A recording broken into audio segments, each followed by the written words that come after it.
En el año 1982 había un jugador de béisbol que se llama Rickey Henderson. Rickey Henderson en ese tiempo jugaba para el equipo de los Atléticos de Oakland y había firmado en ese tiempo un bono, se había ganado un bono de $1 millón, 1982.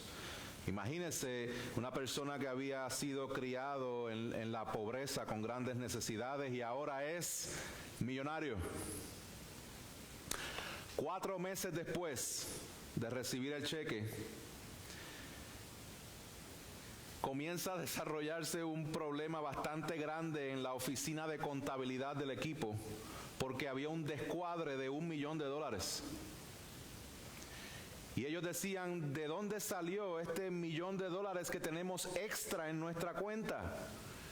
Y estaban volviéndose locos porque es un descuadre de $1 millón lo que había en su cuenta, hasta que los contables, luego de investigar, le dieron una llamada a Rickey Henderson y le preguntaron, Rickey, ¿qué has hecho con el cheque?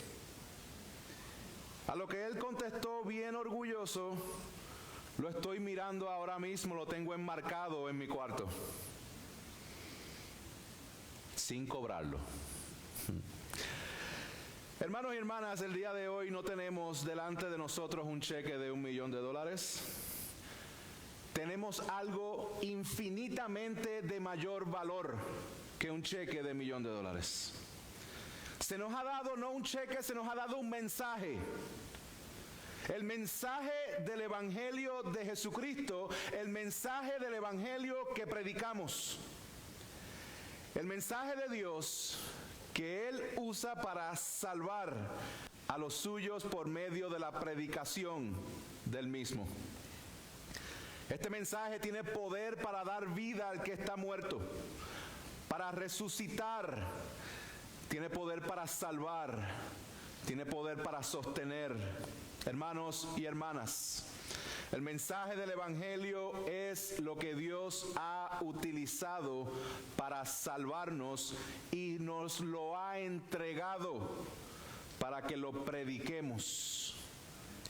Y al predicarlo, personas oirán la voz de Dios por medio de la nuestra.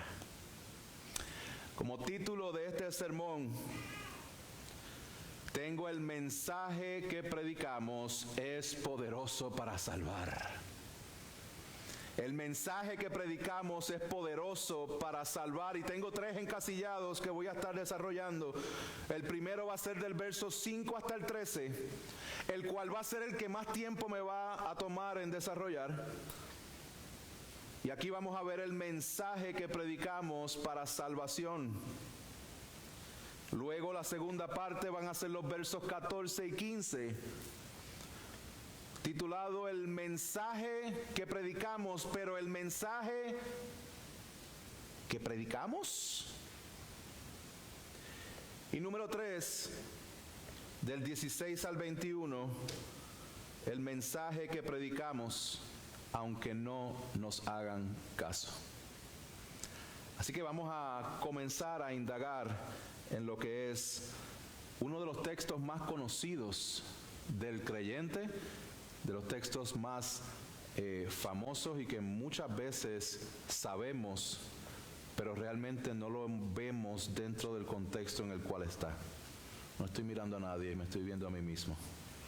Mientras me preparaba me daba cuenta de que esto es un texto que lo he sabido de memoria por muchos años, pero no con el entendimiento de lo que Pablo ha venido desarrollando desde el capítulo 1, donde dijo, no me avergüenzo del Evangelio porque es poder de Dios para salvación del que cree. Así que comencemos con este verso número 5 y esta sección, el mensaje que predicamos para salvación. En esta sección Pablo explica que la justicia que es por fe es para todo aquel que invoca a Cristo, confesándolo como Señor y creyendo en Él para salvación. Recordemos qué ha estado pasando aquí, y hermanos, permítanme poner el reloj que no lo había puesto, porque si no salimos a la 1 de la tarde.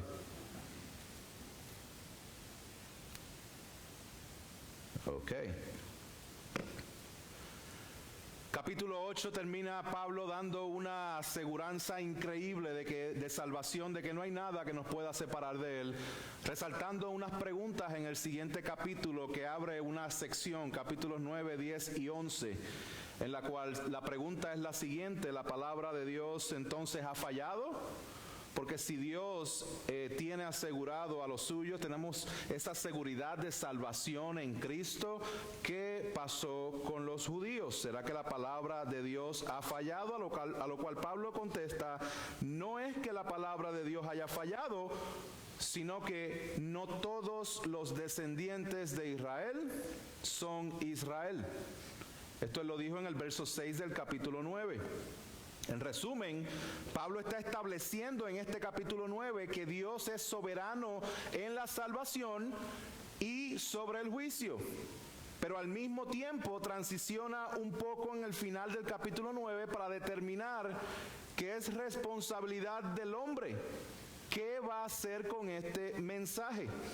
Y él presenta la idea, la ilustración que fue presentada por el profeta Isaías. Y él presenta esta roca que puede ser refugio para el que cree, pero va a ser tropiezo para el que no cree en ella. Y esa roca es Cristo, la piedra fundamental, preciosa y de refugio, una vez más para el que cree, pero de tropiezo, juicio y destrucción para el que la rechaza.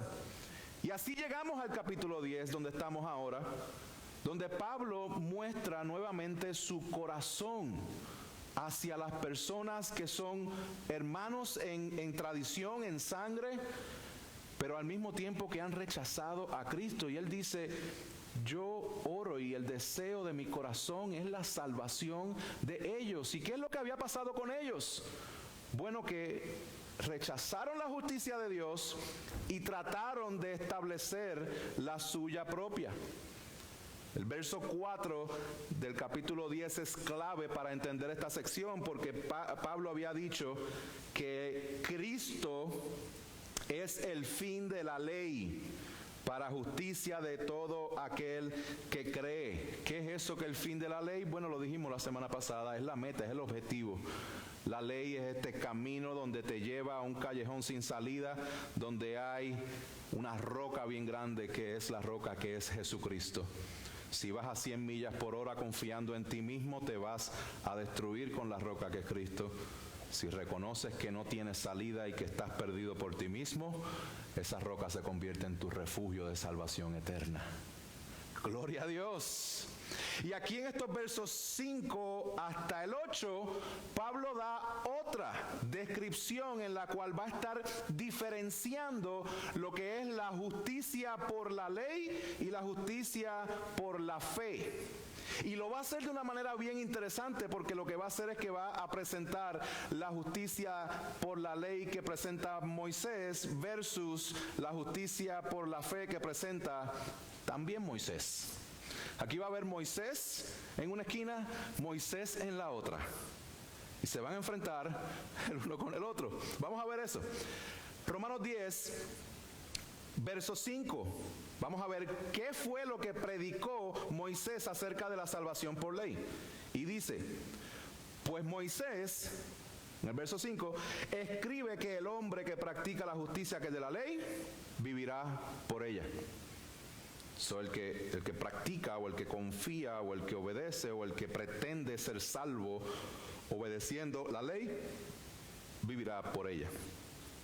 ¿Qué significa eso? Bueno, él está básicamente utilizando lo que es la enseñanza de Moisés, que dijo en Levítico 18:5, y aquí lo que está haciendo es interpretando eso, lo está clarificando. Levítico 18:5 dice: por tanto guardaréis mis estatutos y mis leyes, por los cuales el hombre vivirá si los cumple. Si los cumple, yo soy el Señor. Si los cumple es la clave, aquí está el detalle. El hombre vivirá por la ley, claro que vivirá por la ley, pero tiene que obedecer la ley. El detalle es que no puede obedecerla. Nehemías 9:29 dice, los amonestaste para que volvieran a tu ley, pero ellos obraron con soberbia y no escucharon tus mandamientos, sino que pecaron contra tus ordenanzas, las cuales si el hombre las cumple, por ellas vivirá. Pero el detalle es que no la cumplen. Se esfuerzan por cumplirla, pero no pueden cumplirla completa. La ley debe cumplirse toda para obtener vida de ella. Esto lo dice Santiago, capítulo 2, verso 10, porque cualquiera que guarda la ley, cualquiera que guarda toda la ley, pero falla en un punto, se ha hecho culpable de todos. Hermanos, la idea es que simplemente no podemos cumplir la ley. La ley, el fin, nos lleva a Cristo. Esa es la predicación de la salvación por la ley. Hallarás vida si la obedeces. Ahora vamos a ver qué predicó Moisés acerca de la salvación o la justicia, no por la ley, sino por la fe. Aquí vamos a los versos 6 al 8. Versos 6 al 8 dice, pero la justicia que es de la fe dice así. Esto también es interesante porque Pablo dice, así dice. Y ahora va a decir, no diga, no es que diga esto, miren cómo lo dice. Pero la justicia que es de la fe dice así, no digas en tu corazón, ¿quién subirá al cielo?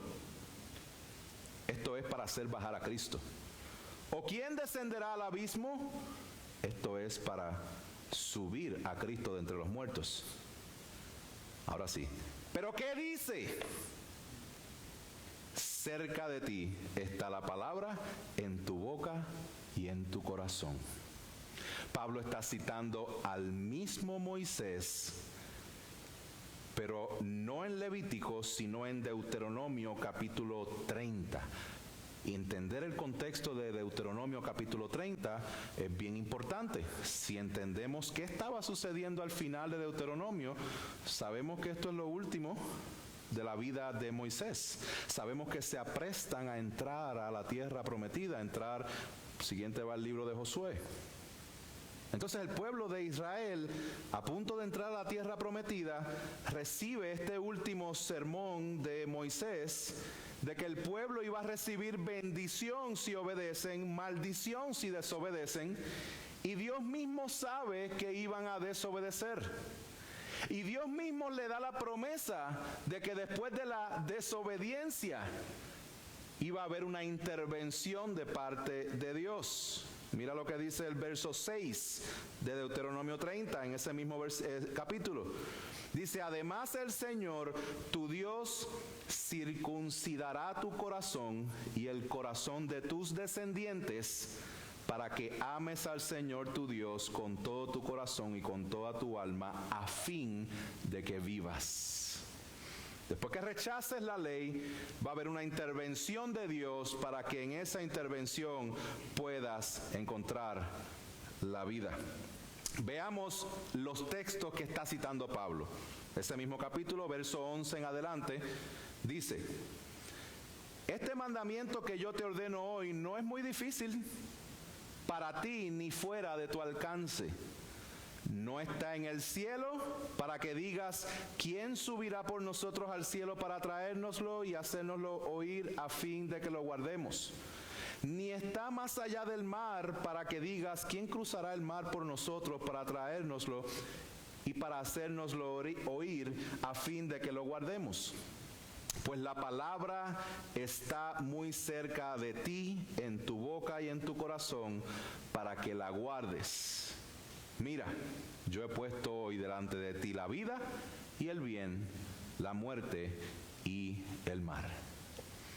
El mal, no el mar, el mal.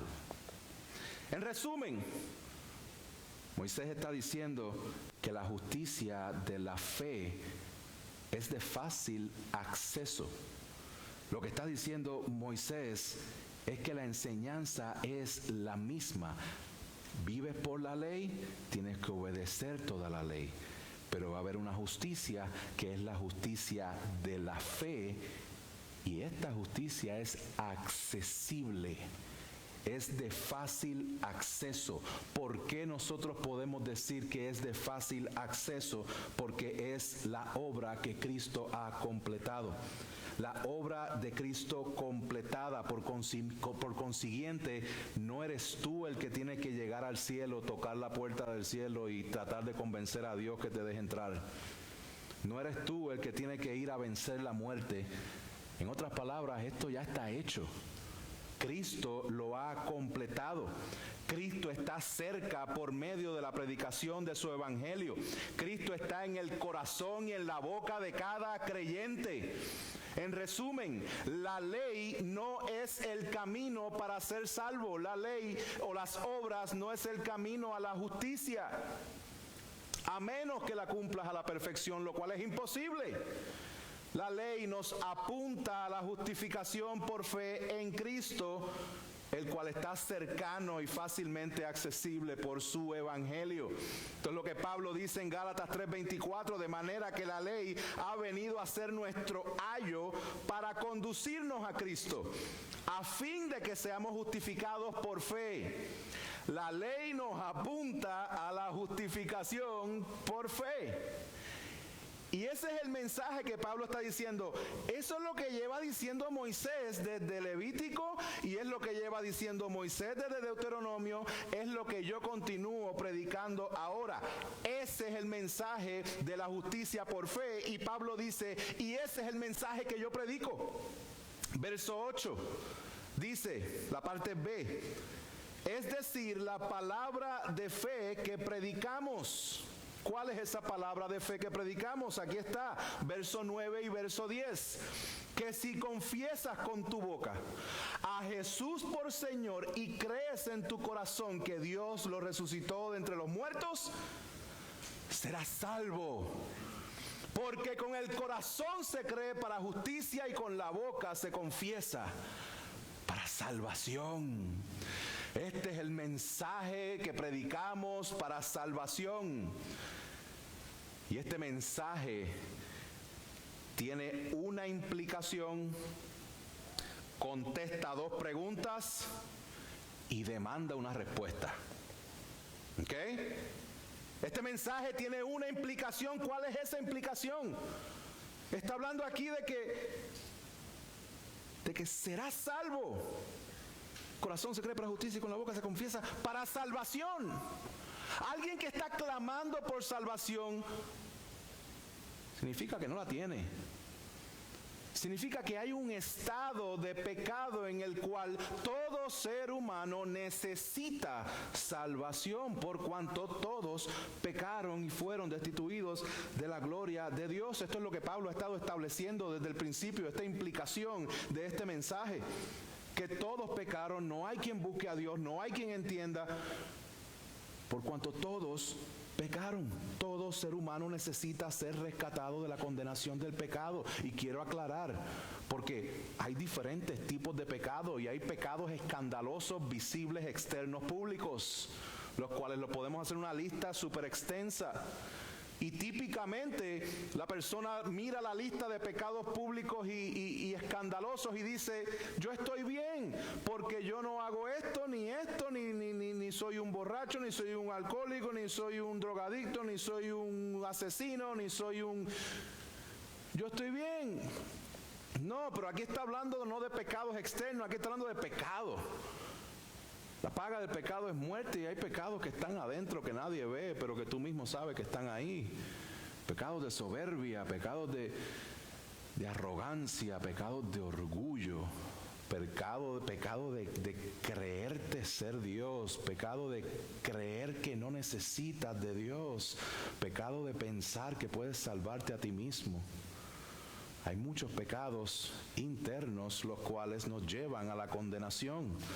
El pecado nos lleva a la condenación. Esa es la primera implicación. Somos pecadores y hay un solo capacitado para cumplir esta misión de rescate que nosotros necesitamos. Y esta es la persona de Jesucristo. Lo cual, este mensaje que predicamos, la implicación es que somos pecadores. Pero contesta dos preguntas. Estas dos preguntas son, ¿quién es Jesús? Y la segunda pregunta es, ¿y qué hizo? ¿Quién es Jesús y qué hizo? Porque dice que si confiesas con tu boca a Jesús por Señor. ¿Qué está diciendo Pablo aquí? Es súper interesante porque Pablo está diciendo, Jesús es Señor. Hay que confesar con tu boca que Jesús es Señor. La palabra Señor es la palabra griega Kyrios, que es la palabra que se utiliza en el Antiguo Testamento de la traducción griega para referirse a Dios directamente. Pablo está diciendo, Jehová es Jesús, Dios es Jesús, Jesús es Dios y Él es el que puede salvar. Y a Él es el que hay que confesar. Hermano, esto es importante porque para que nosotros podamos ser salvos tenemos que confesar con nuestra boca la identidad de Jesús. Jesús no es un simple maestro. Jesús no fue un gran profeta, no fue simplemente un gran personaje de la historia. Jesús es el Hijo de Dios, Dios encarnado, para poder hacer lo que únicamente Dios puede hacer. La salvación solamente la puede llevar a cabo Dios. Y por eso es que Dios se encarnó en forma de hombre. Por eso es que Dios vino en Cristo, vivió lo que nosotros no podíamos vivir, perfección, para ofrecerse a sí mismo en sacrificio por nuestros pecados. ¿Cómo lo hizo? Derramando su sangre en la cruz del Calvario, siendo ese cordero inmolado que fue sacrificado en expiación por nuestros pecados, en propiciación de la ira de Dios. Cristo fue el que pagó el precio y es confesar a Cristo por quien realmente Él es. No confesar a un Cristo que no es el de la Biblia, porque el Cristo que no es de la Biblia no puede salvar a nadie. La salvación le pertenece a Dios, hermanos, porque solamente Dios puede salvar. Él es Dios, Él tiene todo poder y Él tiene toda autoridad para hacerlo. Y ser salvo, este mensaje que predicamos, es reconocer que Jesucristo es Señor y automáticamente estar bajo su señorío.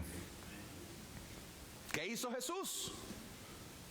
Bueno, Jesús es Dios encarnado que vino a llevar una misión de rescate, vivió esta vida perfecta, la que no podíamos vivir, sufrió nuestro castigo, el que merecíamos.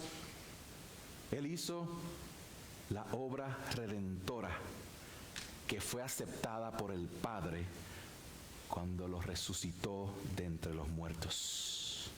Dios lo resucitó de entre los muertos. Siempre hablamos, muchas veces cuando estamos haciendo las entrevistas de membresía, siempre predicamos, siempre preguntamos qué es el Evangelio, y muchas veces hablamos de Cristo y la parte más importante, que es la de la resurrección, la dejamos afuera. Y siempre a veces como pastores es como que, sí, dale, un poquito más, ¿y qué hizo? ¿Y en la cruz? ¿Y qué pasó después en la cruz? ¿Y el tercer día qué pasó? ¿Verdad? Que queremos, a veces se nos olvida. No es que no lo sepamos, está ahí. Pasa que a veces estamos en el spot y se nos hace difícil articular en el momento, pero hermanos, sin la resurrección nuestra fe es vana.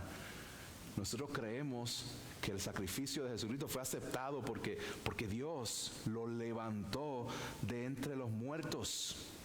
Este es el mensaje de salvación que nosotros predicamos. Este es el mensaje de salvación que Pablo está predicando, y es el mensaje de salvación que él dice, esto lo viene diciendo Moisés desde el Antiguo Testamento. Este es el mismo mensaje desde el principio a fin. Dios no ha cambiado de opinión, es el diseño de Dios, es el decreto de Dios lo que Él está llevando a cabo. Y miren lo que es importante aquí, que aquí Él pone la confesión y el creer no como dos cosas. Porque a veces pensamos, sí, tienes que confesar. Pero también hay que creer. Como si fueran dos cosas aparte. Pablo está presentando ambas cosas como que son una. De que una no la puedes tener sin la otra y la otra no la puedes tener sin una. ¿Okay? No hay confesión para salvación sin fe. No hay una confesión de Jesucristo como Señor para salvación si no hay una fe en la obra que Él ha completado. Es decir, la confesión, confesar a Cristo como Señor implica tener un conocimiento de lo que Él es y lo que ha hecho. Y creer. Aquí que está la importancia. Por eso Jesús le dijo a los discípulos en Juan 17:3, de esto se trata la vida eterna, que conozcan a Dios y a quien Él ha enviado. Nuestra vida esencialmente como creyentes tiene que basarse en que hemos conocido a Cristo y seguimos conociendo a Cristo. Hermanos, que el día de hoy oro que el Espíritu Santo ponga un hambre en nuestros corazones de seguir conociendo al Señor. Y que el Señor nos reprenda en amor por todas las veces que pensamos que lo sabemos cuando realmente no lo sabemos. Tenemos que seguir conociendo la grandeza, la magnitud, la plenitud de nuestro Salvador, Dios Jesucristo encarnado, que vino para salvarnos. No te creas que te lo sabes. Mientras más conoces al Señor, más te das cuenta de todo lo que tienes que seguir conociéndole. Hermanos, una confesión sin fe se manifiesta en personas que viven con una alta moralidad como base de su salvación. Y por eso es que le preguntas, ¿y cómo es que eres salvo? Y te dicen, porque yo. Y muchas veces tienen vidas ejemplares externas. Pero no es eso lo que salva a nadie. No es nuestra moralidad, no es porque lo hicimos bien. Porque acuérdense, hay que cumplir la ley completa y no la podemos cumplir completa. Aquellos que rechazan el mensaje del Evangelio serán confrontados un día de que sus obras fueron como trapo de inmundicia delante del Señor. Hermanos, de la misma forma en que no hay confesión sin fe, hay que conocer nuestra fe. Tampoco hay fe sin confesión. No hay fe salvífica. Hay mucha fe que pueden tener. No hay fe salvífica de la que salva sin confesión. No hay una fe sincera en Cristo para salvación si no está siendo manifestada por los frutos. Hermanos, nuestra fe va acompañada de nuestro estilo de vida, de la forma en que vivimos persiguiendo al Señor, abandonando este mundo, matando nuestro pecado, conociendo al Señor y rindiéndonos a su señorío porque Él es Señor. La confesión, confesar a Cristo como Señor implica tener conocimiento de Él, su identidad y su obra. Es decir, hermanos, que aquel que cree en Cristo para salvación se va a manifestar en una vida piadosa. Se va a distinguir por estar viviendo una vida rendida al señorío de Cristo. Y no solamente esto, lo hace con deleite. Y aquí es que muchas veces podemos separar la paja del trigo, porque la carga de ser una persona moral y descansar en ti para la salvación lleva a las personas a ser personas arrogantes, personas que están molestas todo el tiempo, personas que están...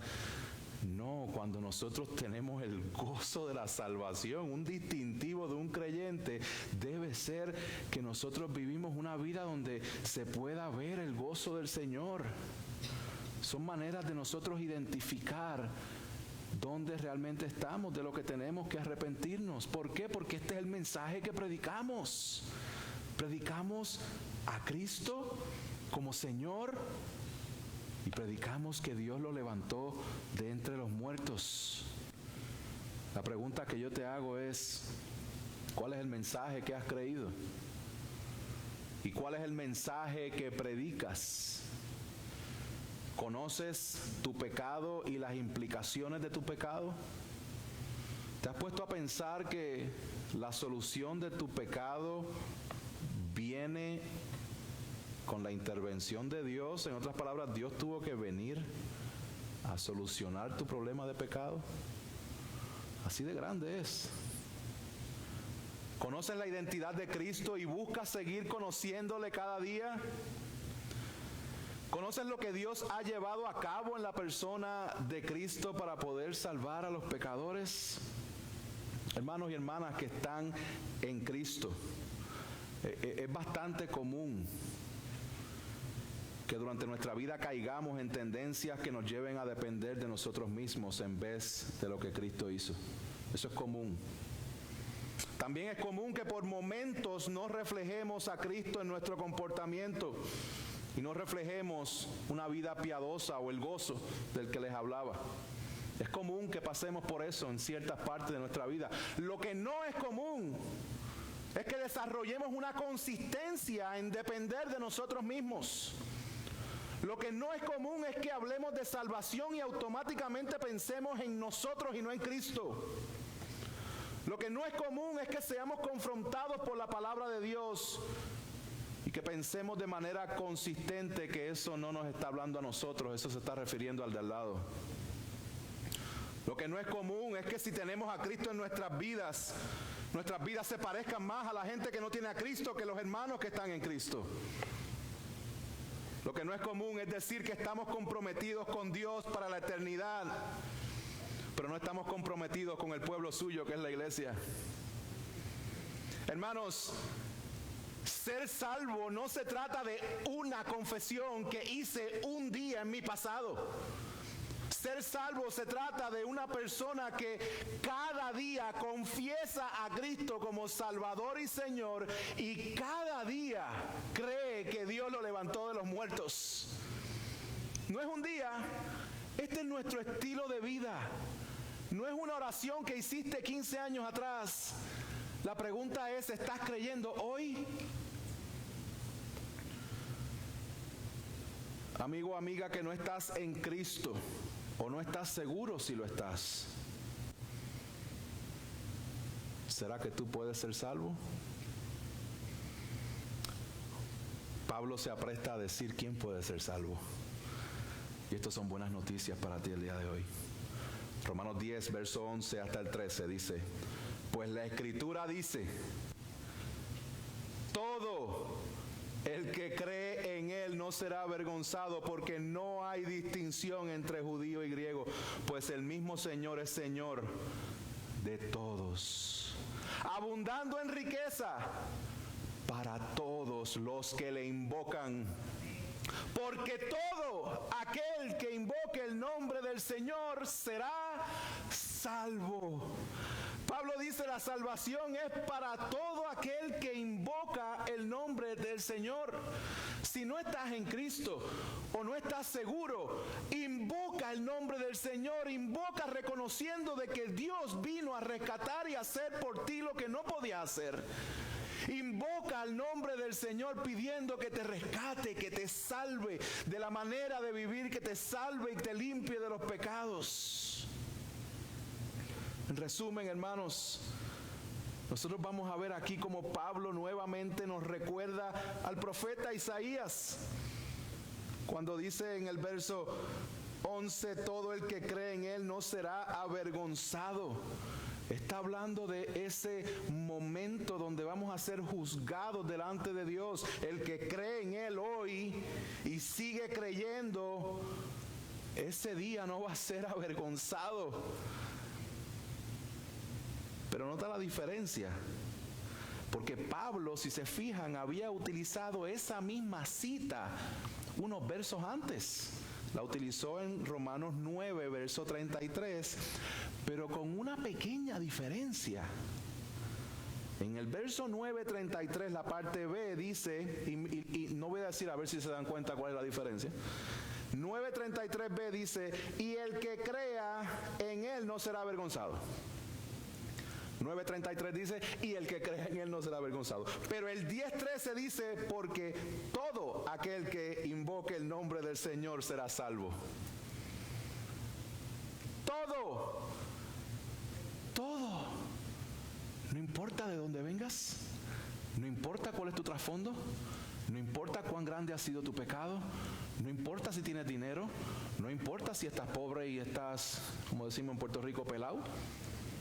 No importa si tienes educación, no importa si no fuiste a la escuela, no importa si los pecados que hayas tenido son pecados escandalosos o son pecados internos. No importa, la salvación de Dios cubre todos esos pecados cuando reconoces que estás perdido y clamas a Él invocándolo para salvación. Invoca al Señor, clama a Él para salvación. En Él hay abundancia de riquezas, dice Pablo. Abundancia de riquezas, y dice, entonces, Pablo quiere recordar, la palabra de Dios no ha fallado. No todo el que es descendiente de Israel es Israel. Entonces, ¿quiénes son todos? Pablo lo explicó en Gálatas 3, 28 y 29 y dice, no hay judío, ni griego, ni esclavo, ni libre, ni hombre, ni mujer, porque todos son uno en Cristo Jesús. Y si ustedes son de Cristo, entonces son descendientes de Abraham, herederos según la promesa. En estos días hablábamos y nos reíamos de la gran diferencia que hay en las culturas. Un jibarito del centro de una isla pequeña en el Caribe con un jibarito de la parte rural de los Estados Unidos, y reconocíamos la única forma en que yo puedo hacer amigo con esta persona y estar unido es por Cristo. No hay forma de que yo pueda entender las costumbres que ellos tienen y que ellos hagan estas cosas y hagan esto, pero somos unidos porque estamos en Cristo. Otra vez, hermanos, Pablo se encarga de recordarnos que todo aquel que invoque será salvo. Utiliza a Isaías, lo vuelve a repetir, vuelve y utiliza en este momento a Joel, capítulo 2, verso 32, que fue lo que leímos el día de hoy, donde dice que todo el que invoque el nombre del Señor será salvo. Esto tiene su cumplimiento cuando comienza la iglesia en Hechos capítulo 2, lo cual Pedro se levanta y predica ese primer sermón de la iglesia, predicando el evangelio, el mensaje que predicamos. Y dice, todo aquel que invoque el nombre del Señor será salvo.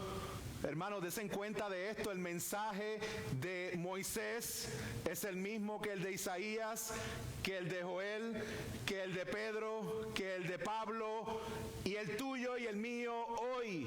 Es el mismo mensaje que predicamos, de que no hay salvación en nosotros, hay salvación en Cristo para todo aquel que invoca su nombre. Invoca el nombre del Señor. Invoca el nombre del Señor. Clama a Él para salvación. Clama a Él para tu santificación. Clama a Él para que te sostenga. Clama a Él para que te recuerde cada día que en medio del sufrimiento que puedes estar pasando, ya la obra está completada y nuestro destino es seguro en Cristo. Hermanos, ¿es este el mensaje que predicamos?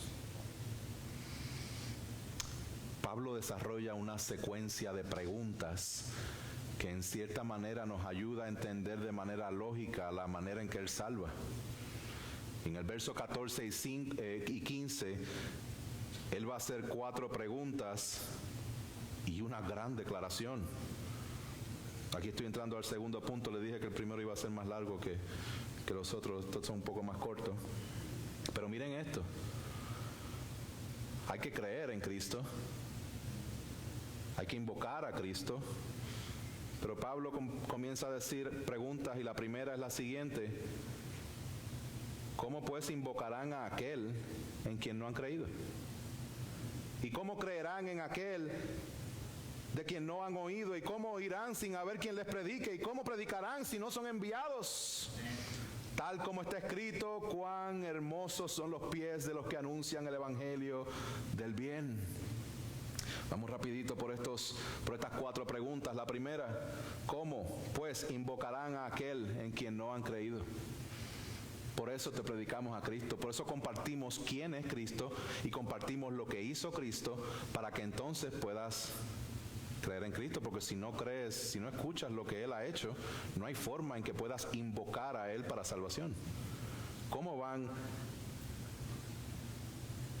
a invocar a Dios si no han creído? Nadie va a invocar a Cristo a menos que crea en Él. Invocar su nombre presupone un conocimiento de su identidad y de su obra. Esa es la pregunta número 1. Pregunta número 2. ¿Y cómo creerán en aquel de quien no han oído? Hermanos, miren el patrón. Nadie creerá en Cristo a menos que oigan de Él. No predicamos un mensaje efímero o confuso. Hermanos, nosotros no predicamos simplemente con nuestras acciones. Hoy compartí en la clase el hecho de esta frase famosa que han dicho personas y que se ha utilizado tan erróneamente, que dice: predica el evangelio y si es necesario usa palabras.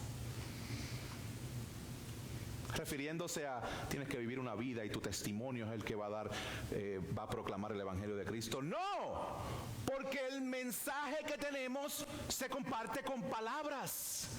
Yo puedo compartir el evangelio a una persona totalmente desconocida y Dios puede usar esa predicación del evangelio para salvar a esa persona y esa persona no me conoce. Hermanos, el evangelio es un mensaje que se comparte con palabras. En vez de decir, predica el evangelio y si es necesario, usa palabras, debemos decir, como dijo un hermano en Argentina que dijo, predica el evangelio y si es necesario, usa un megáfono para que la gente pueda escuchar este mensaje. Son palabras que tenemos que compartir y es el mensaje acerca de Cristo y lo que Él ha hecho. Pero miren esto. ¿Cómo creerán en aquel de quien no han oído? Pero cuando nosotros vamos y les advierto, nuestra traducción es una traducción en español que ha sido traducida por muchas veces y se va a estos originales o más cercanos que tenemos del griego y toda esta dinámica. Pero una mejor traducción, la misma Biblia te la pone en paréntesis, muchas de sus Biblias lo van a encontrar, que cuando dice aquí específicamente en el verso, lo voy a buscar aquí, en el verso 14 dice en la segunda pregunta, ¿y cómo creerán de quién? Pero pone un paréntesis y pone la letra A. Yo quiero que lo leamos haciendo ese cambio. ¿Cómo creerán en aquel a quien no han oído? Y esto es importantísimo, porque esta es la clave de la manera en que Dios salva. Por esto es que esto es locura para el que se pierde, pero es poder de Dios para el que cree. Porque Dios promete en su palabra que cuando nosotros compartimos este mensaje acerca de Jesucristo y de su obra, es Dios hablando por esas palabras a través de nosotros. Cuando una persona se salva, no se salva porque yo le prediqué el evangelio de una manera articulada y bien concisa y bien bonita. Cuando una persona se salva, aunque yo sufra y no lo pueda decir bien, si comunico el evangelio, cuando una persona se salva porque mientras lo hice, Dios habló al corazón de esa persona y le dio vida. Entendamos esto, hermanos. Pablo dijo a los corintios, por tanto somos embajadores de Cristo, como si Dios rogase por medio de nosotros, o rogamos en el nombre de Cristo, reconcíliense con Dios. Tú predicar el evangelio significa que Dios va a usar la predicación del evangelio para los propósitos que Él diseñó desde el principio. Este es el mensaje que predicamos. Por eso predicamos el Evangelio. Por eso es que siempre decimos el Evangelio. ¿Y dónde está el Evangelio? ¿Y dónde está el Evangelio esto? ¿Y cómo conecta el Evangelio a esta parte de tu vida? ¿Y cómo está esto en el Evangelio? Hermanos, no creerán a Cristo hasta que lo hayan oído a través de uno de sus mensajeros. Tercera pregunta, ¿y cómo oirán si no hay quien les predique? Nadie oirá a Cristo a menos que alguien les predique de Él. Predicar el Evangelio es una proclamación, es un anuncio, es dar a conocer un anuncio importante, es una buena noticia y se hace con palabras que se puedan escuchar. La palabra predicar es la palabra kerizo, que es la palabra heraldo. Nosotros no entendemos absolutamente nada lo que es un heraldo, porque tenemos medios de comunicación y tenemos internet y periódicos y todo eso, y para comunicar simplemente espera que salga en Facebook y ahí te vas a dar cuenta de qué pasó. En aquel tiempo habían heraldos, que cuando habían decretos del rey, daban ese decreto y el heraldo era el que se encargaba de ir a llevar ese mensaje justo y tal como lo recibió. No le añadía, no le quitaba, y en este caso son las buenas nuevas de salvación. La palabra nos describe como heraldos de su palabra. Somos llamados a compartir su palabra como Él nos la dejó, no quitándole, no añadiendo nada. Hermanos, está esta historia de donde sale la palabra maratón. El maratón son 26 millas, si no me equivoco, y es una historia que tiene varias versiones, pero una de esas versiones es que 490 años de Cristo había una guerra entre los griegos y los persas y ganaron los griegos, y cuando ganan los griegos a los persas sale esta persona que era un soldado, el más rápido de los soldados, llamado Filípodo, y él sale corriendo y dice: tienes que ir a Grecia y dejar las buenas nuevas de que ganamos. Y él va corriendo la distancia de 26 millas, 42 kilómetros, a toda prisa, sin parar, corriendo lo que hoy día es un maratón. Y cuando llega dice: ¡ganamos! Y se murió. Y de ahí sale la tradición y de ahí que sale el maratón y que se celebran hasta hoy día. Hermanos, cuán más rápido nosotros tenemos que ir saliendo a compartir estas buenas nuevas y decirle a las personas que aunque están perdidos y aunque están muertos en delitos y pecados, hay victoria en Cristo. Tenemos que ser fieles al evangelio de la palabra de Dios. Compartamos este evangelio que es por medio de la predicación. J.C. Ryle dijo esto acerca de la predicación, y él dice: el apóstol Pablo, siendo ya de edad avanzada, pide a Timoteo que preste especial atención. Le encarga con lo que es casi su último aliento, que predique la palabra. Es el medio primordial que ha agradado a Dios utilizar siempre para la conversión y edificación de almas. Los días más gloriosos de la iglesia han sido aquellos cuando se ha honrado la predicación, y los días más tenebrosos de la iglesia han sido aquellos que se le ha tenido en poca estima. Por eso es que predicamos la palabra. Por eso es que Dios nos llama a que prediquemos la palabra a Cristo. Como alguien dijo, Cristo manda heraldos. Los heraldos predican, la gente oye, los oyentes creen, los creyentes invocan y los que invocan son salvos. Cuán hermosa es esta declaración. Cuán hermosa es esta declaración. Lo vemos en Isaías 52 cuando Pablo está citando Isaías 52 y dice: qué hermosos son sobre los montes los pies de los que traen buenas nuevas, de los que anuncian la paz. Y esto es lo que hacemos nosotros. Qué hermosos son los pies de los que anuncian la paz. Dios nos llama a predicar el evangelio. Prediquemos el evangelio. Este es el ejemplo que hemos visto a través de las escrituras en todo el Nuevo Testamento, a través de toda la palabra. Dios salva por medio de la predicación del evangelio, y ese es el mensaje que predicamos. Ahora nos vamos a dar cuenta de que entramos en un tono bien diferente en estos últimos versos. Porque ahora en el verso 16 al verso 21 nos vamos a dar cuenta de algo bien interesante, y es que este glorioso mensaje, este glorioso evangelio ha sido rechazado. ¿Qué es lo que Pablo ha estado estableciendo? Y a veces se nos olvida que Romanos capítulo 10, versos 9 y 10, que son tan gloriosos, se nos olvida que está dentro del contexto de, ¿ha fallado la palabra de Dios? ¿Qué pasó con los judíos? Y aquí Pablo regresa a expresar qué pasó con los judíos. Dice, sin embargo, no todos hicieron caso al evangelio, porque Isaías dice, ¿quién ha creído nuestro anuncio? Pablo está citando a Isaías capítulo 53, verso 1, explicando de que ellos han rechazado el evangelio. Y certifica una vez más que la fe va a venir por el oír. Verso 17, así que la fe viene del oír, el oír por la palabra de Cristo. ¿Será que Israel no había oído? Y Pablo, una vez más, va a la palabra y usa al salmista en el Salmo 19:4 para decir, no, por toda la tierra ha salido su voz. Toda esquina y todo lugar de los judíos han escuchado el evangelio y no le han hecho caso. Esto es lo que dice Romanos 1:8. En primer lugar, Pablo da gracias a Dios por medio de Jesucristo por todos ustedes, porque por todo el mundo se habla de vuestra fe.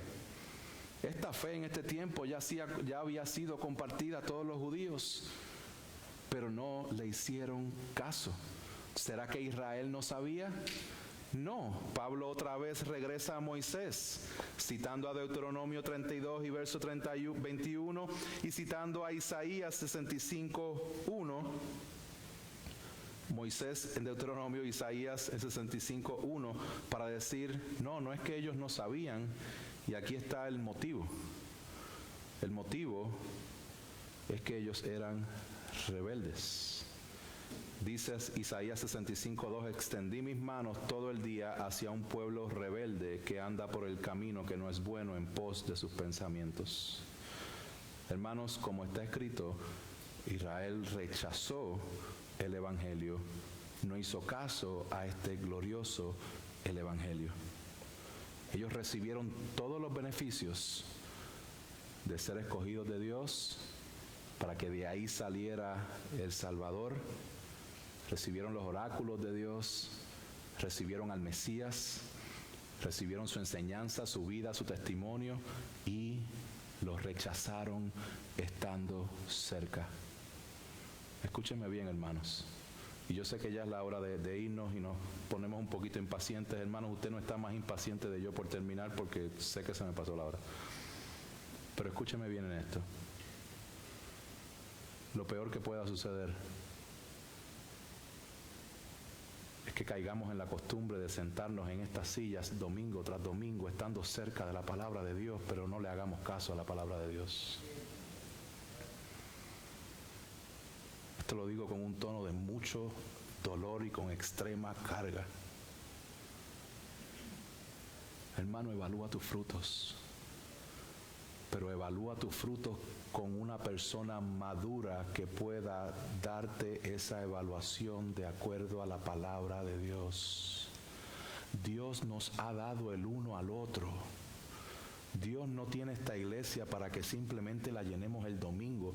Dios tiene esta iglesia para que unos a otros nos ayudemos a ser más como Cristo, porque nos ha salvado con ese glorioso evangelio. Hermano, yo no quiero que estés aquí pensando que estás bien con el Señor cuando a lo mejor tu vida no está reflejando frutos y después tengas que enfrentarte delante del Señor. ¿Y qué le vas a decir? ¿Que no le hiciste caso a su palabra?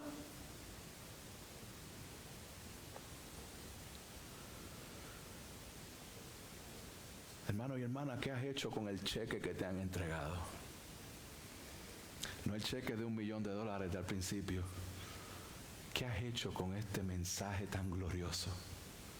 ¿Te has rendido a Él y estás en regocijo? Gloria a Dios.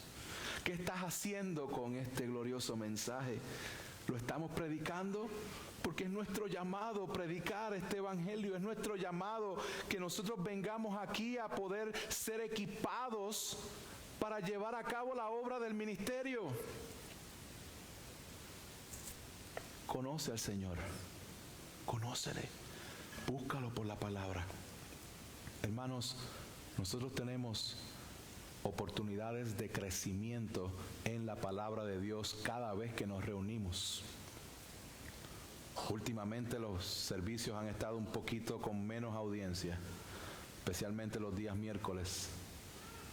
Y es una carga porque yo sé que hay muchos sacrificios que hay que hacer, pero va a ser mucho más el sacrificio que vamos a tener que pagar cuando no estamos creciendo en el Señor.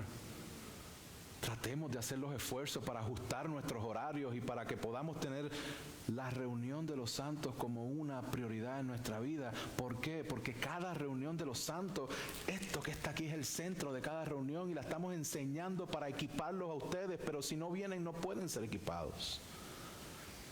Conectémonos unos a otros, ayudémonos unos a otros. Hermanos, Dios habló a nuestras vidas por medio de la predicación del Evangelio y continuará hablando a través de nuestras vidas cuando compartimos y vivimos este Evangelio. Que el Señor nos ayude. Pongámonos de pie.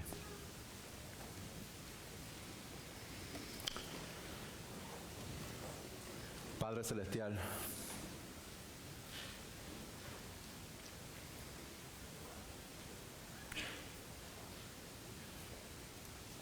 en este mensaje tan glorioso que tú nos has dado, Señor, el Evangelio de Jesucristo, que es poder de Dios para salvación de todo aquel que cree.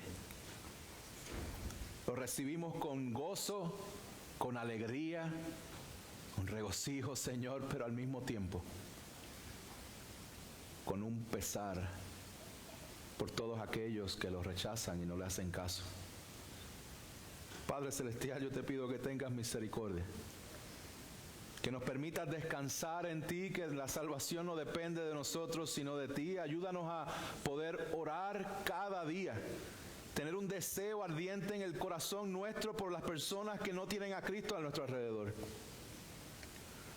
Señor, si hay personas en este lugar que están siendo confrontadas por tu palabra, yo te pido, Señor, que ellos puedan hacer caso, que puedan rendirse a tu señorío, que puedan buscar la obediencia, que puedan buscar el conocerte más. Señor, tú has hecho la obra, no es por nuestras obras, tú la hiciste. Ayúdanos a crecer en ti y ayúdanos que en este lugar donde estemos podamos alumbrar con tu luz. En el nombre poderoso de Jesús. Amén y amén.